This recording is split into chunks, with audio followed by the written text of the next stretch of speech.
It's hard not to notice Matt Stutzman, even though some 700 archers are competing this weekend in Fairfield. Archers of all shapes and sizes, Matt still tends to stand out. I was born without arms. I'm 30 years old, and as far as we know, there's no medical reason for why I was born without any arms. That's right. In this sport, where it seems like fingers and hands and arms are so critical to one's success, to balance the bow, to pull the string, to get a feel for the distance and the target, Matt does it fingerless, handless, armless, but obviously not helpless. That's how he lives his life, how his parents raised him. When I was 16 years old, I told them I wanted a bow, right? They got me one. They didn't say, well, how are you going to shoot it? How are you going to do this? They just went out and got me one.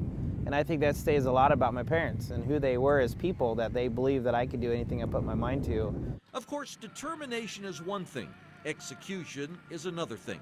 Look at the technique of a conventional archer. How in the world was he going to do that? You know, Google, you can find anything in Google pretty much, right? But the one thing you cannot find is how to teach a guy without arms how to shoot a bow.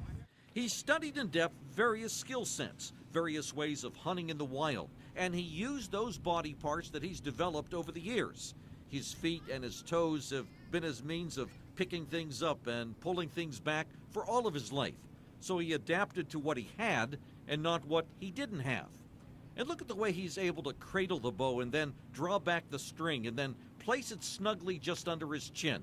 It's really something to appreciate, and someone to appreciate. He just doesn't do it. He does it well enough to have been a silver medalist at the Paralympic Games, and an inspiration to all of us.